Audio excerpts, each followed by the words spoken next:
आज है 12 अगस्त 2023 दिन शनिवार। Welcome back to clean news UP. चलिए देखते हैं उत्तर प्रदेश की 25 फटाफट बड़ी खबरों को।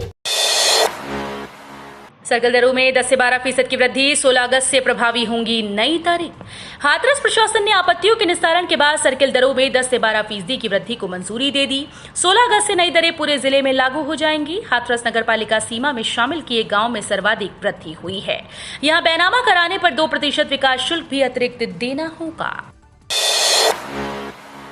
हिंदी में भी होगी पीएचडी प्रवेश परीक्षा। छात्रों के विरोध को देख एनटीए ने वापस लिया फैसला।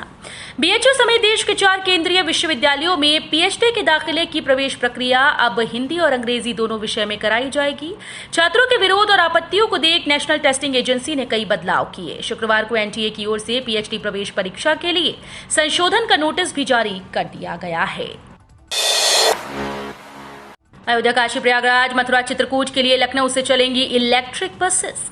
उत्तर प्रदेश के प्रमुख पर्यटन स्थलों में इलेक्ट्रिक बसेस का उपयोग करके यात्रियों को सुविधाजनक बनाने की योजना बनाई गई है। इस योजना के तहत अयोध्या, काशी प्रयागराज, मथुरा, चित्रकूट जैसे प्रमुख पर्यटन स्थलों को इलेक्ट्रिक बसेस के माध्यम से सीधा जोड़ा जाएगा। इसके लिए परिवहन निगम ने प्रथम चरण में अपने बस बेड़े में 250 इलेक्ट्रिक बसेस को शामिल करने का निर्णय लिया है।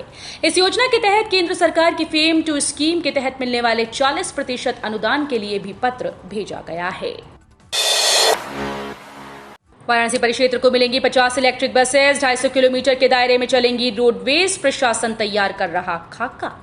उत्तर प्रदेश राज्य सड़क परिवहन निगम के बेड़े में 50 इलेक्ट्रिक बसेस को शामिल किया जाएगा। बसेस 250 किलोमीटर के दायरे में चलेंगी। इसके लिए रोडवेज प्रशासन खाका तैयार कर रहा है। संचालन का प्रस्ताव निगम के प्रबंध निदेशक को भेज दिया गया। बसेस की खरीद के लिए जल्द ही टेंडर की प्रक्रिया शुरू होगी। इसका लाभ यात्रियों को भी मिलेगा। उनकी जेब पर बोझ कम होगा। राज्य सड़क परिवहन निगम इलेक्ट्रिक बसेस के संचालन की शुरुआत वाराणसी से करेगा। आज गोरखपुर आएंगे सीएम योगी। एथेनॉल प्लांट का शिलान्यास व वेयर हाउस का करेंगे उद्घाटन। गोरखपुर में मुख्यमंत्री योगी आदित्यनाथ आज शनिवार को एथेनॉल प्लांट का शिलान्यास व रविवार को बड़े वेयर हाउस का उद्घाटन करेंगे। ये दोनों इन्वेस्टमेंट निजी क्षेत्र के हैं। दोनों को मिलाकर 1230 करोड़ रुपए का निवेश है और इससे करीब 3000 लोगों को प्रत्यक्ष व परोक्ष रोजगार मिलेगा। सीएम योगी आज शनिवार को गोरखपुर औद्योगिक विकास प्राधिकरण क्षेत्र में आएंगे। वो गीरा सेक्टर 26 में मेसर्स कियान डिस्टिलरीज प्राइवेट लिमिटेड की बॉटलिंग यूनिट का शिलान्यास करेंगे। श्री कृष्ण जन्मभूमि के पास 135 और मकानों को मिट्टी में मिलाया जाएगा। याकूब खान बोले अवमानना का केस करेंगे। मथुरा में श्री कृष्ण जन्मभूमि के पास स्थित नई बस्ती क्षेत्र में रेलवे की जमीन पर बने कई मकानों को ध्वस्त कर दिया। बचे हुए मकानों में रह रहे लोगों को नोटिस भेजकर उन्हें 3 दिन के अंदर इलाका खाली करने को कहा गया। आगरा के मंडलीय रेल प्रबंधक कार्यालय में मुख्य अभियंता नितिन गर्ग ने बताया कि रोका गया ध्वस्तीकरण का काम 3 दिन बाद फिर से शुरू किया जाएगा। न्याय व्यवस्था में बड़े बदलाव वाले 3 बिल पर असदुद्दीन ओवैसी बोले। केंद्रीय गृह मंत्री अमित शाह ने शुक्रवार को लोकसभा में भारतीय दंड संहिता, भारतीय साक्ष्य अधिनियम, आपराधिक प्रक्रिया संहिता में सुधार को लेकर 3 विधेयक पेश किए। इस दौरान शाह ने घोषणा की कि राजद्रोह कानून खत्म होगा। तीनों विधेयकों को लेकर ऑल इंडिया मजलिस इत्तेहादुल मुस्लिमीन के चीफ असदुद्दीन ओवैसी ने सरकार पर निशाना साधा। सांसद ओवैसी ने ट्वीट किया कि मोदी सरकार 3 नए कानून लाई है जो देश में जुर्म, कोर्ट और पुलिस के ताल्लुक से कई बड़े बदलाव लाएंगे। 6 महीने बाद आरओ 2021 का कट ऑफ जारी। उत्तर प्रदेश लोक सेवा आयोग ने समीक्षा अधिकारी, सहायक समीक्षा अधिकारी सामान्य व विशेष चयन 2021 के अंतिम परिणाम के 6 महीने बाद प्राप्तांक और कट ऑफ जारी कर दिया। 20 जनवरी को घोषित परिणाम में आरओ 2021 के 354 पदों के सापेक्ष 350 अभ्यर्थी सफल हुए थे। आयोग के सचिव अशोक कुमार के अनुसार कट ऑफ 16 अगस्त तक वेबसाइट पर उपलब्ध रहेगा। योगी ने नसीहत दी तो शिवपाल बोले भतीजे को मैंने मुख्यमंत्री बनाया। सीएम के जवाब से सदन में गूंजे ठहाके।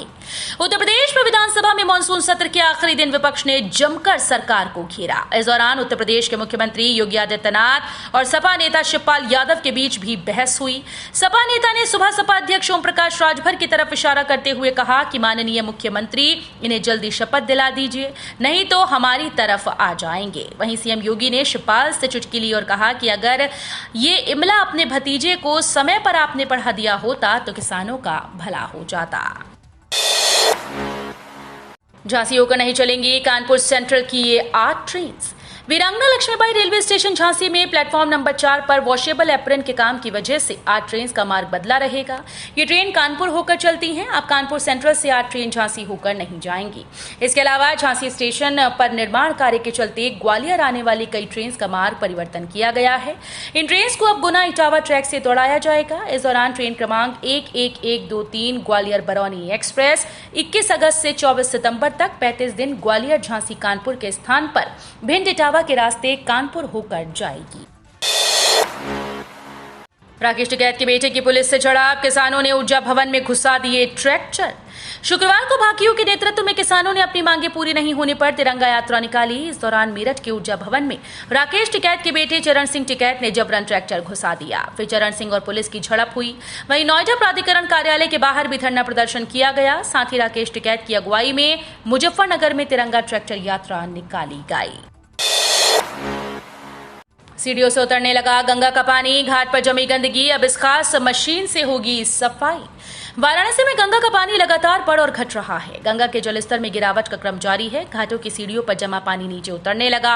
अब कई घाटों की सीढ़ियां तो दिखने लगी, लेकिन उन पर जमी सिल्ट अभी श्रद्धालुओं को जलधार तक पहुंचने में बाधा बन रही है। बीते 24 घंटे में 57 सेंटीमीटर तो सुबह से अब तक कुल 1.25 मीटर पानी खिसक चुका है। इससे तटवासियों ने राहत की सांस ली। उधर सारनाथ क्षेत्र में वरुणा के पलट प्रवाह से बस्तियों के घरों में पहुंचा पानी भी अब बाहर कम होने लगा है। सदन में उठा शिक्षा मित्रों के मानदेय का मुद्दा, दूर होंगी पति पत्नी के ट्रांसफर की विसंगतियां।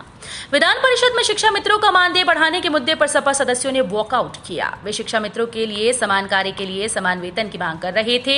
हालांकि बेसिक शिक्षा मंत्री संदीप सिंह ने कहा कि फिलहाल मानदेय बढ़ाने का कोई प्रस्ताव विचाराधीन नहीं है। सभा के डॉक्टर मान सिंह यादव ने कहा कि कम मानदेय के कारण करीब 9000 शिक्षा मित्र आत्महत्या कर चुके हैं। भाजपा के सुरेंद्र चौधरी ने कहा कि यह आंकड़ा भरोसेमंद नहीं है।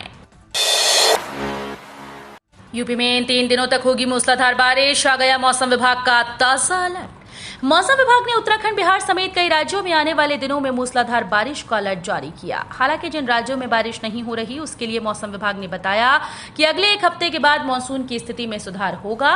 मौसम विभाग के अनुसार हिमाचल प्रदेश में 11 से 13 अगस्त, उत्तराखंड में 11 से 15 अगस्त, पंजाब हरियाणा में 11 और 13 अगस्त, पश्चिमी उत्तर प्रदेश में 11, 13, 14 भारी बारिश होगी। नेत्रहीन होने पर भी टॉप का बुक बाइंडर है बिजनौर का शारिक, इस कारण गई थी आंखों की रोशनी।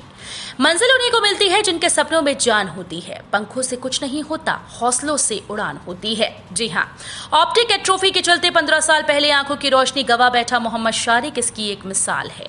नेत्रहीन होने पर भी उसकी गिनती बिजनौर के टॉप के बुक बाइंडर्स में होती है। बिजनौर में स्कूल रोड के तिराहे पर जनता बुक बाइंडर पर तल्लीनता से खटाखट बुक बाइंडिंग कर रहे मोहम्मद शारिक को देखकर पहली नजर में कोई भांप नहीं सकता कि वो आंखों से देख नहीं सकता है। शहर के मोहल्ला चाहशीरी निवासी 47 वर्षीय शारिक कभी इस दुकान पर अपने पिता सैयद वहीद हसन का बुक बाइंडिंग में हाथ बटाता था। मेरे अंगने में तुम्हारा क्या काम है, अखिलेश यादव और ओम प्रकाश राजभर के बीच हुई मजेदार जबानी जंग। उत्तर प्रदेश विधानसभा सत्र के आखिरी दिन नेता प्रतिपक्ष अखिलेश यादव ने योगी सरकार पर जमकर निशाना साधा और महंगाई से लेकर भ्रष्टाचार, आवारा पशु, किसान और बेरोजगारी के मुद्दे को लेकर चुन चुन कर हमला किया। सपा अध्यक्ष जब सदन में अपनी बात रख रहे थे, इस दौरान अखिलेश यादव और सुबह सपा नेता ओम प्रकाश राजभर के बीच बेहद दिलचस्प वाकया हुआ, जिसके बाद तो सदन में जमकर ठहाके लगे। यहां तक कि स्पीकर सतीश महाना और सीएम योगी आदित्यनाथ भी अपनी हंसी नहीं रोक पाए। टमाटर संकट में फंसा भारत, मदद के लिए आ गया या दोस्त नेपाल, लेकिन बदले में मांग ली ये चीज। नेपाल और भारत एक दूसरे के रसोई की जरूरतों को पूरा कर रहे हैं। भारत में टमाटर की कीमत आसमान छू रही है, जिसे संभालने के लिए नेपाल ने टमाटर का आयात शुरू कर दिया है। वहीं नेपाल ने भारत सरकार से चावल और चीनी भेजने को कहा। रॉयटर्स की रिपोर्ट के मुताबिक वित्त मंत्री निर्मला सीतारमण ने टमाटर के आयात की पहली खेप वाराणसी, लखनऊ और कानपुर में पहुंचने की संभावना जताई। टमाटर की कीमतों ने पूरे देश को हिलाकर रख दिया। थोक बाजार में टमाटर की कीमतें 140 रुपए किलो तक पहुंच गई हैं। मायावती और अखिलेश यादव को झटका या सीएम योगी का नया दांव, जातीय जनगणना पर बड़ा फैसला।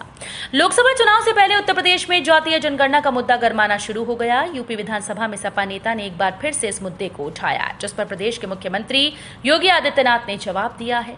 सीएम योगी ने विधान परिषद में इस मुद्दे पर जवाब देते हुए कहा कि सरकार यूपी में जातीय जनगणना नहीं कराएगी।